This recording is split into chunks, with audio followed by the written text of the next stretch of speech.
கூடாரன்னு எதை சொல்றாரு? பேதுரு சொல்றாரு, நான் இந்த கூடாரத்தை விட்டு போகின்ற நாள் வரும் என்று அறிந்திருக்கிறேன். அப்ப கூடாரம் என்ன? பாடி.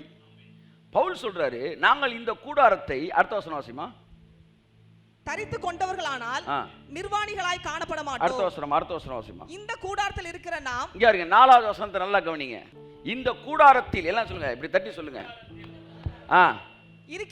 இருக்கிற நாம் பாரம் சுமந்து தவிக்கிறோம். இந்த போர்வையை களைந்து போட வேண்டும் என்று, இந்த கூடாரத்தை வேணாண்டா, தோத்துட்டோம், இதை போட்டுட்டேன்டா டார்ச்சர்னு சொல்லி களைந்து போட வேண்டும் என்று விரும்பாமல், நாங்கள் களைந்து போட வேண்டும் என்று விரும்பாமல், மரணமானது ஜீவனாலே விழுங்கப்படுவதற்காக இந்த போர்வையை தரித்தவர்களாக இருக்கவே விரும்புகிறோம். நல்லா நல்லா நல்லா கைத்தட்டுங்க. ஆமென். நான் சொல்ற புரியுதா? ஒரு ஊழியக்காரன் இந்த போர்வையை களைந்து போட விரும்பக்கூடாது. அது தோற்று போன மனநிலை. இந்த உலகம் நமக்கு பாத்திரம் அல்ல, இந்த உலகத்தை விட்டு ஓடி போனோம் என்பது அல்ல சுவிசேஷத்தின் செய்தி, ராஜ்யத்தின் சுவிசேஷம். பவுல் சொல்லுகிறார், இந்த போர்வையை நாங்கள் களைந்து போட விரும்பாமல், மரணமானது ஜீவனாலே விழுங்கப்படும்படிக்கு, வியாதியானது ஆரோக்கியத்தாலே விழுங்கப்படும்படிக்கு, வறுமையானது செழிப்பினாலே விழுங்கப்படும்படிக்கு, துரோகமானது ஆசீர்வாதத்தினாலே விழுங்க, கையெழுத்தாமே.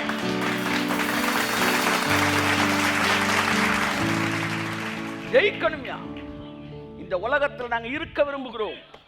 இந்த உலகத்தில் இருக்கிற மரணத்தை, மரணத்தின் ஆவிய, எதிர்மறையான பிசாசுடைய காரியங்களை ஜீவனாலே விழுங்கப்படும்படிக்கு இந்த கூடாரத்தில் நாங்கள் இருக்க விரும்புகிறோம்.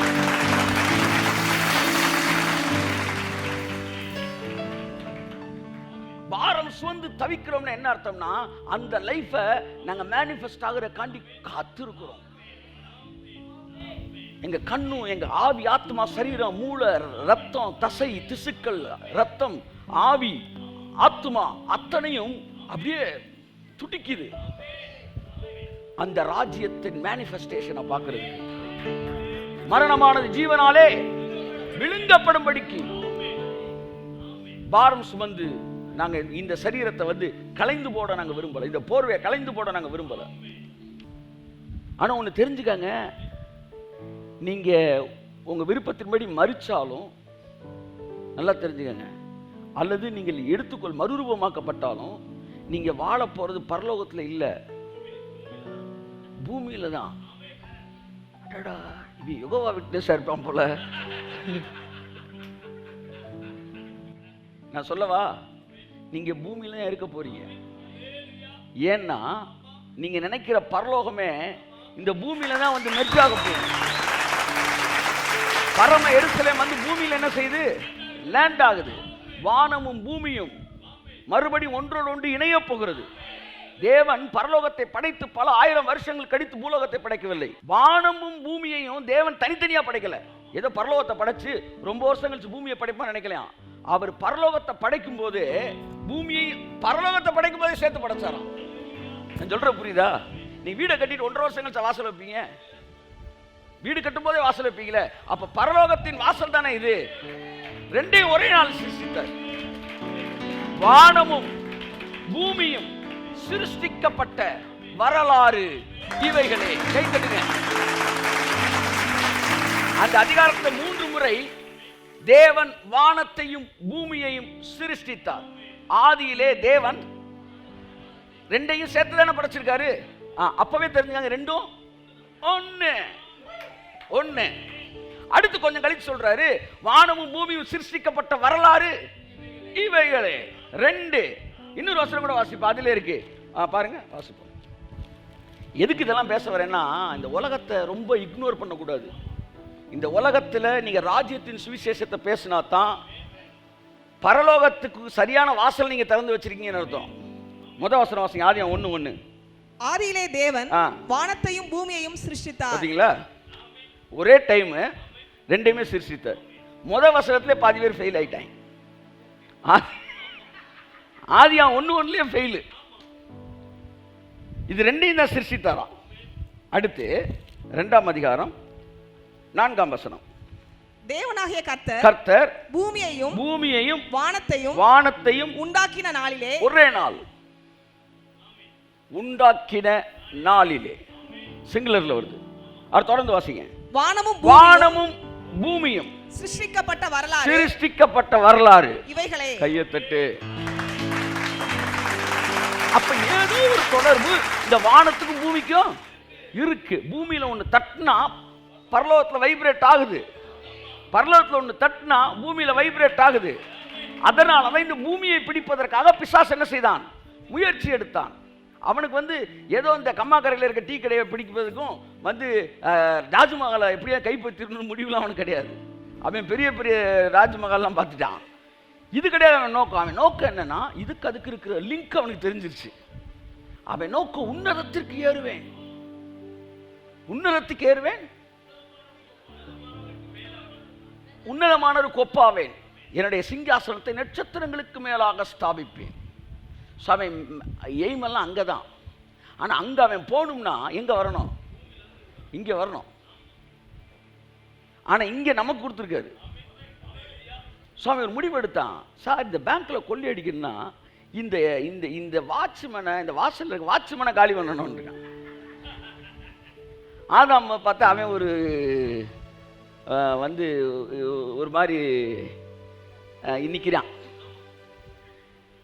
அவன்கிட்ட போய் சொல்றான், நீ தேவனை போல மாறணும்பா. எல்லாம் சொல்லுங்க, தேவனை போல மாற வேண்டும் சொல்லுங்க என்கிற செய்தி எல்லாம் பிசாசின் செய்தி. யாராச்சும் உங்கள்கிட்ட கடவுளை போல மாறுவதற்கு 6 ரகசியங்கள் சொல்லித்தரேன் அப்படின்னா அவன் நேர பிசாசோட ஏஜென்ட். நாம் எல்லோரும் தேவனை போல மாறுபடிக்கு நான் மாற விரும்புகிறேன், அதுக்காக மாறுறதுக்கு முயற்சி எடுங்கள் அப்படின்னா அது பிசாசோட செய்தி. ஆனால் தேவனுடைய செய்தி என்னன்னா, நீங்கள் தேவ சாயலாகவே கையெழுத்து. இப்ப என்ன செஞ்சுட்டு ஆதாம் ஏற்கனவே இருக்கிறோம் அப்படின்றது தெரியாம எப்படி மாறுறது அப்படின்னு நினைச்சான்.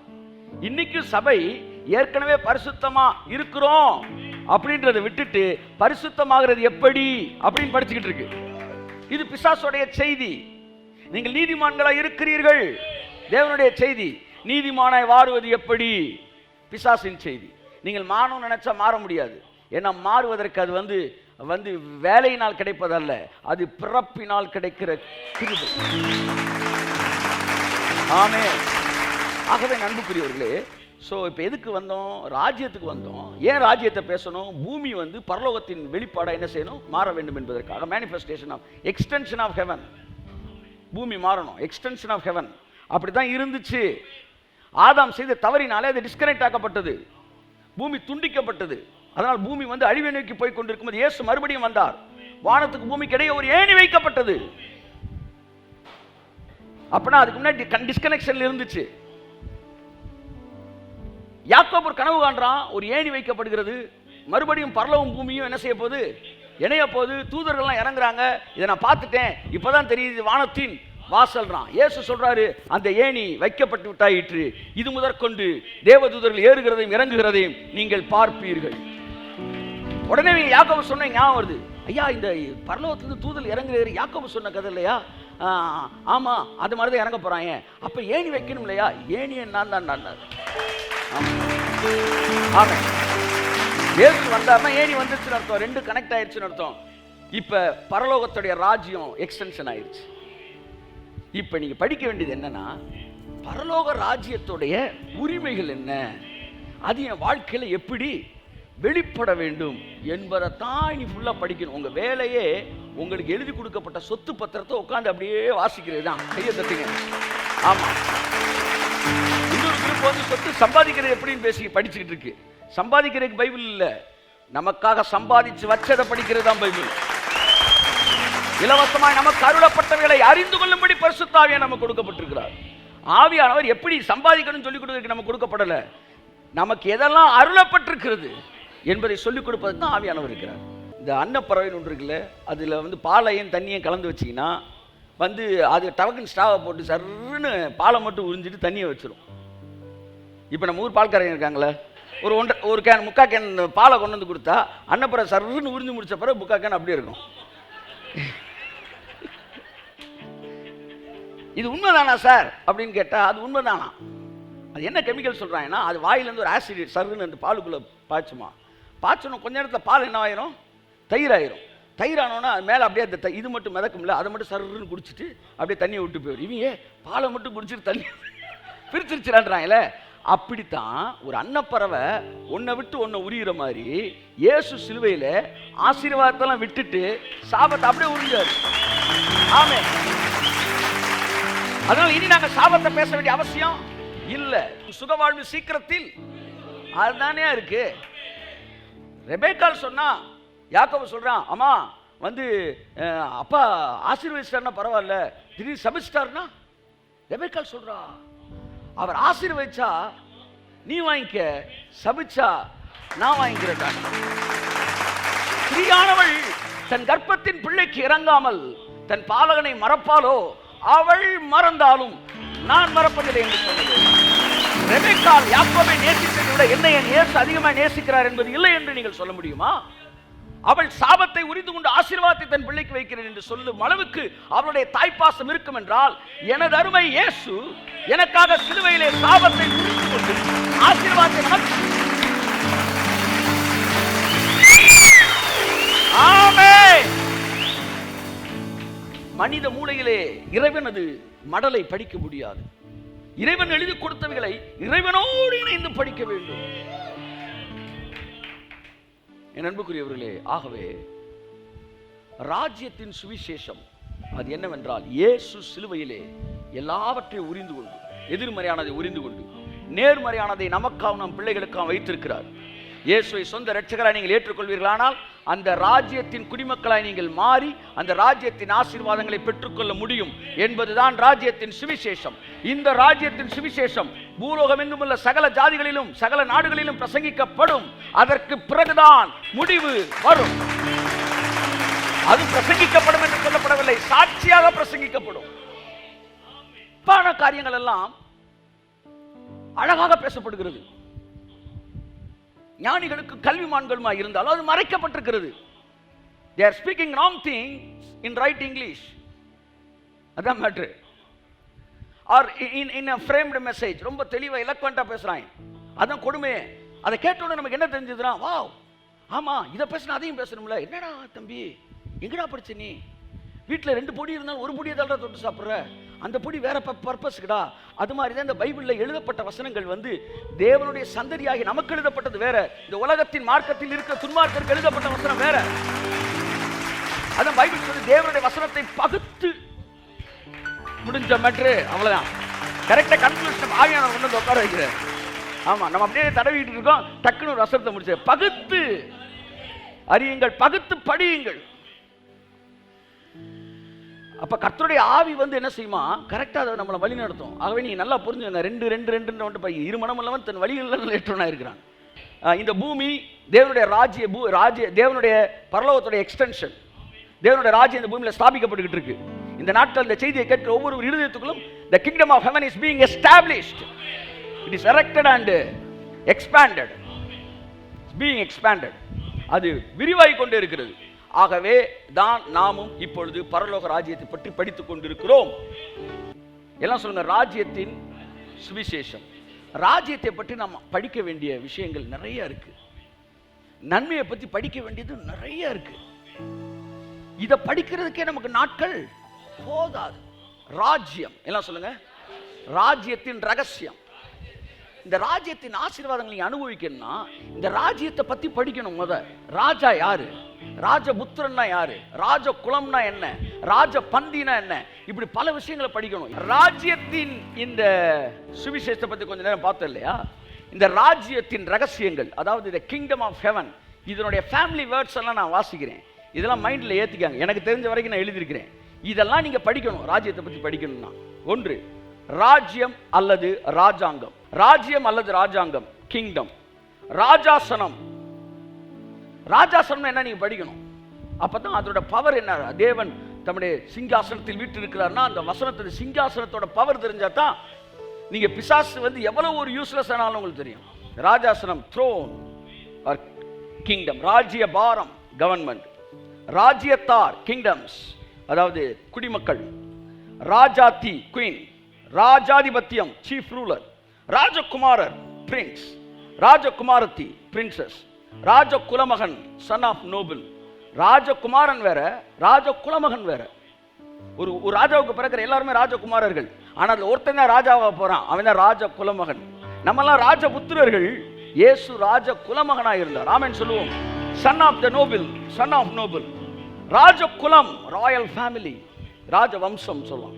ராஜ கூடாரம் ராயல் பெவிலியன், ராஜ சமூகம். இதெல்லாம் படிக்கணும். ராஜ சமூகம்னா அந்த பவர் தெரிஞ்சா தான் வந்து அந்த கடை கொடுப்பா.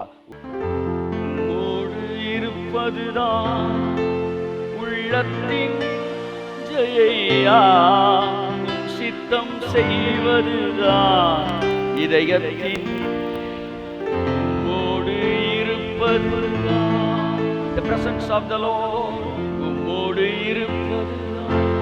When we are standing in the presence of the Lord, அந்த பிரசன்ஸ்ல நிற்கும் போது அதனுடைய எஃபெக்ட் என்னன்றது அப்படியே ஒரு மாதிரி ஒரு பிரசன்ஸை ஃபீல் பண்ணுறது கிடையாது. நீங்கள் ராஜாவோட சமூகத்தில் நிற்கிறீங்க.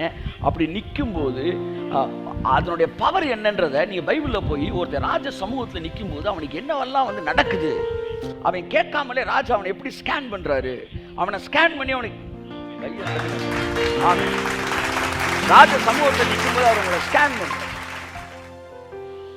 ஆமென். ஒரு சாதாரண ஒரு ஸ்கேனிங் வந்து செக்யூரிட்டி இதெல்லாம் கிராஸ் பண்ணும்போது அப்படியே என் பேக்கை ஸ்கேன் பண்ணிவிட்டு உள்ளே வந்து ஒரு சின்ன ஒரு க்ரீம் ஒன்று வச்சுருந்தோம்னா அதை அவன் ஸ்கேன் பண்ணி எடுத்துறான். எடுத்து அங்கே வரும்போது பேக்கு தனியாக வருது, ஸ்க்ரீனை பார்த்துட்டு க்ரீம் தனியாக வருது. சார் என் க்ரீமு எடுத்துகிட்டு சார்ன்றாங்க. நான் சொல்கிறேன், நீங்கள் ராஜாதி ராஜா உங்களை ஸ்கேன் பண்ணுறாரு. நான் என்ன சொல்கிறேன், உங்களை ஸ்கேன் பண்ணும்போது அவர் சமூகத்துக்கு வந்தோடனே உங்களுக்குள்ளே இருக்கிற தேவையில்லாத வியாதி, இந்த தேவையில்லாத பயம், அதெல்லாம் அப்படியே ஸ்கேன் பண்ணி அதை அப்படியே ஸ்க்ரீன் பண்ணி அதை தனியாக வெளியே எடுத்துடுறாரு. நீங்கள் போகும்போது கையை தட்டுங்க, அது இல்லாமல்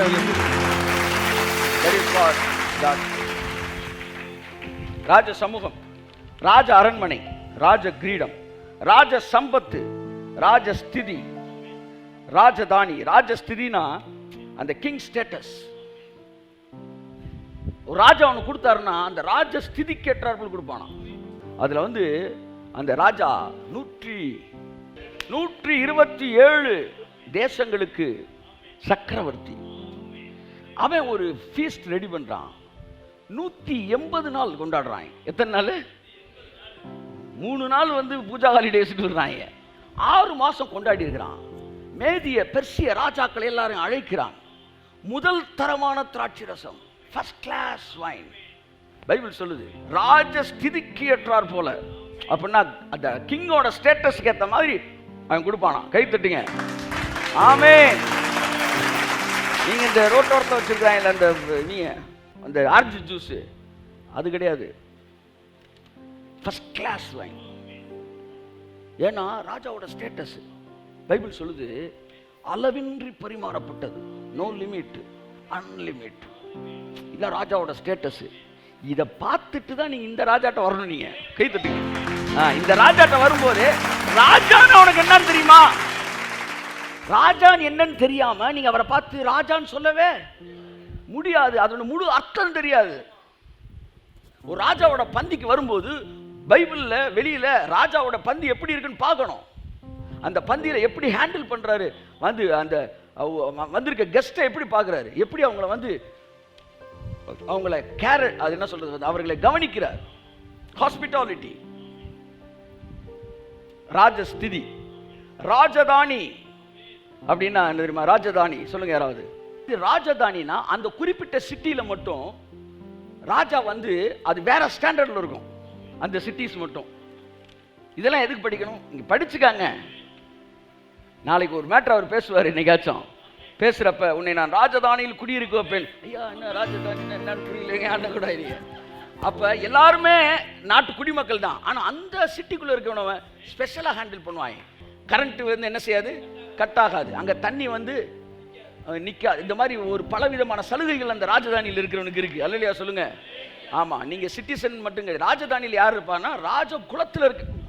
இவங்க தான் மேஜரா அந்த இடத்துல எல்லாம் பெரிய பெரிய இதாக இருப்பாங்க. ராஜதானி, ராஜமுடி, ராஜபாதை. ராஜபாதைனா டிஸ்டர்பன்ஸே எல்லாம் போற பாதை. ராஜ மேன்மை, ராயல் எஸ்டேட். ராஜபோஜனம், கிங்ஸ் மீட். ராஜ போஜனம் வேற, ராஜ விருந்து வேற. ராஜா எடுக்கிற போஜனம், அவர் டெய்லி எடுக்கிற ராஜ போஜனம். ராஜ விருந்துன்றது வேற. ராஜ வஸ்திரம், ராஜ மேன்மை, ராஜரீகம், ராஜ நீதி. இன்னைக்கு காலையில் பார்த்தேன் ராஜ நீதி. பஸ்தியை பார்த்து வரலன்னு ஒண்ணு என்ன செய்யுங்க, ராஜ நீதி கேட்டார் போல் அப்படின்றாங்க. ரெண்டு முக்கியமான வார்த்தை, ராஜ யோக்கியம். Deal like a king, as a king. ஒரு ராஜாவா இருந்தா ராஜ யோக்கியமாய். ஆமா, நீங்க போய் ஒரு சீப் வாழைப்பழம் எவ்வளோன்னு கேட்குறீங்க, ஒரு பேச்சுக்கு சொல்றேன். அவன் வந்து 50 ரூபா சார்ன்றான். 46 ரூபாய்க்கு தெரியா அப்படின்னீங்கன்னா நீங்க ராஜ யோக்கியமே இல்லை. அவன் 48 ரூபா சொல்றான், 50 ரூபா வச்சுட்டு 2 ரூபாய் வச்சுக்கன்றீங்க. இது ராஜ யோக்கியம். ராஜ யோக்கியம். ஆமா, ராஜ யோக்கியம்ன்றது இன்னும் தெளிவா சொல்றேன். ஒரு விஷயத்தை ஷார்ட்கட்டில் வாங்க முடிஞ்சாலும் அதை வாங்க மாட்டேன், நான் ரைட்டாக தான் போய் அதை எடுப்பேன். அதை ராஜ யோக்கியம். ஓசிக்கு வச்சுக்கான்னு சொல்லி கொடுத்தான் எபூசியன் ஆகிய அந்த களத்துக்கு சொந்தக்காரன். அப்போ வந்து தாவீது சொன்னான், இல்லை நான் காசு கொடுத்து வாங்குறேன். அவன் சொன்னான், நீ நிலத்தை தானே கேட்டீங்க, நல்லா கவனிங்க. அவன் லேண்டை கேட்டான் தாவீது. இந்த ராஜயோக்கியம்ன்ற வார்த்தை இவனுக்கு வரல, தாவீதுக்கு வரல. எபூசியன் ஆகிய அர்வனாவுக்கு வருது. அவனுக்கு பேர் என்ன, அவனுக்கு என்ன சொல்லு பைபிள், அந்த இடம் வேணும் பலியிடன்னு சொன்ன உடனே அவன் சொன்னா, இடத்த எடுத்துக்காங்க, பலி செலுத்த மாடு ஆடு எடுத்துக்காங்க, எரிக்கிறதுக்கு கட்டையும் எடுத்துக்காங்க என்று ராஜயோக்கியமாய் கொடுத்தான். இதுல இருந்து ராஜயோக்கியம் என்னன்னா, நீங்க ஒன்ன கேட்டீங்கன்னா அந்த ஒன்ன மட்டும் உங்களுக்கு தராம அதுக்கு தேவையான எல்லாவற்றையும் சேர்த்து தேவன் தருவார் என்றால் அவர் ராஜயோக்கியமாய் தந்திருக்கிறார். ஆமென். ராஜயோக்கியம், ராஜ துரோகம் எல்லாம் சொல்லுங்க. ஆமென். சத்தமா சொல்லுங்க. உங்க பக்கத்து வீட்டுக்காரங்க நீங்க ஒன்று செஞ்சீங்கன்னா துரோகம், ஆனா ஊழியக்காரனுக்கு ஒன்று செஞ்சீங்கன்னா சத்தமா சொல்லுங்க ராஜ துரோகம். அதாவது சார் எங்க இந்த விறகுகள்ல இருந்து 4 விறகு தூக்கிட்டு போயிட்டாங்க சார் அப்படின்றதுக்கும் ராணுவ தளவாடங்கள்ல பூந்து 4 ஸ்கட்டி ஏவுகணையை தூக்கிட்டு போயிட்டான்றதுக்கும் வித்தியாசம் இருக்கு சார். ராஜ விருந்து, ராஜாதி ராஜாவோடு நாம் பந்தி இருக்க போகிறோம். இந்த ராஜ விருந்தின் மேன்மையை புரிந்தவர்களாய் நாம் பங்கு பெறுவோம். கரங்களை தட்டி கர்த்தருக்கு நன்றி சொல்லுவோம்.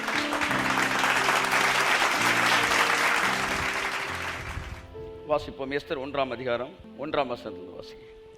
இந்த தேசம் முதல் எத்தியோப்பியா தேசம் வரைக்கும் உள்ள 127 நாடுகளையும் அரசாண்ட அகாஸ்வேருவின் நாட்களிலே சம்பவித்ததாவது, ராஜாவாகிய அகாஸ்வேரு 127 நாடுகளை ஆண்டவன், அவன் நாட்களில் சம்பவித்ததை பற்றி எஸ்தர் புத்தகம் சொல்லுகிறது. வாசிப்போம். ராஜாவாகிய அகாஸ்வேரு சூசான் அரண்மனையில் இருக்கிற தன் ராஜ்யத்தின் சிங்காசனத்தின் மேல் வீற்றிருந்தான். இந்த சூசான் அரண்மனையில் அவன் சூசானை வந்து அரண்மனையை என்ன செஞ்சிருந்தான் வச்சு 127 தேசத்தையும் என்ன செய்யறான், ஆண்டு கொண்டிருக்கிறான். இங்கே ஒரு விருந்து செய்யப்படுகிறது. அடுத்த வசனம் வாசிங்க. அவன் தன் ராஜ்ய பாரத்தின் 3ஆம் வருஷத்திலே தன்னுடைய பிரபுக்களுக்கும் ஊழியக்காரருக்கும் விருந்து பண்ணினான். இதே சூசான் அரண்மனை என்பது பிரசித்தி பெற்றது பைபிள்ல. ஏன்னா இன்னொரு இடத்துல இதே சூசான் அரண்மனை விருந்து செய்யப்பட்டது. நேபுகாத்நேச்சருடைய பேரனுடைய பிள்ளை ஆகிய பெல்சசார் மெனே தெக்கேல் உப்பாசின் என்ற சம்பவம் சூசான் அரண்மனை நடைபெற்றது என்று நான் நினைக்கிறேன். வாசிப்போம். இருக்கான்னு பாருங்க. 8:2 வாசிங்க. தரிசனத்திலே நான் கண்டது என்னவென்றால், நான் பார்க்கையில் 7ஆம் தேசத்தில் உள்ள சூசான் அரண்மனையில் இருந்தேன். பாத்துங்க, தானியேல் வந்து சூசான் அரண்மனையில இருந்து கிங் கூட தான் வந்து அவங்க எல்லாம் வந்து வேலை பார்த்துக்கிட்டு இருக்காங்க. இந்த சூசான் அரண்மனை என்பது யார் கண்ட்ரோல்ல இருந்துச்சு அப்படின்னா, பெல்சசார் கண்ட்ரோல்ல இருந்துச்சு. இந்த பெல்சசாரோட அப்பா யாருன்னா நேபுகாத்நேச்சரோட பேரன். இப்போ இதுல ஒரு ருசியான சம்பவம் என்னன்னா, இந்த பெல்சசாரோட பொண்ணு தான் நம்ம அகாஸ்வேரோட ஒய்ஃப் பேர் என்ன, வஸ்தி என்று ஒரு குறிப்பு சொல்றாங்க. இவன் போய் நல்லா இப்படி வாங்க புரியும் உங்களுக்கு. இவன் ஒரு பெரிய விருந்து பண்றான், அவன் ஒரு விருந்து பண்றான். இப்போ இவன் விருந்து படிக்கிறதுக்கு முன்னாடி அவன் விருந்து படிப்போம். பெல்ஷஸ்ஸார் வந்து ஒரு பெரிய விருந்து பண்ணி தேவனுடைய ஆலயத்தில் பயன்படுத்துகிற பாத்திரங்களை எடுத்து பயன்படுத்தி தேவனை தூஷித்த போது பைபிள் சொல்லுகிறது, ஒரு கையிருப்பு தோன்றி மெனே மெனே தெக்கேல் உப்பார்சின் என்று எழுதப்பட்டு நீ தெராசில் நிறுத்தப்பட்டு குறைய காணப்பட்டாய் என்று தானியலை கூப்பிட்டு விடுறாங்க. தானியல் வந்து சொல்கிறான், உனக்கு நிறைய இதை கரெக்டாக என்னன்னு சொல்லுப்பா, உனக்கு இதெல்லாம் தரேன், உனக்கு வந்து என்ன தரேன், பொற்சரப்பணி இதெல்லாம் தர்றேன். என்னொன்னே விட்றா, உங்கள் தாத்தாவையும் பார்த்துருக்கேன், உன்னையும் பார்த்துருக்குறேன் அப்படின்ட்டு சொல்கிறான். உம்முடைய வெகுமானங்கள் உம்மிடத்தில் இருக்கட்டும். கையை தட்டு வருதுல அவருக்கு. ஆமாம்.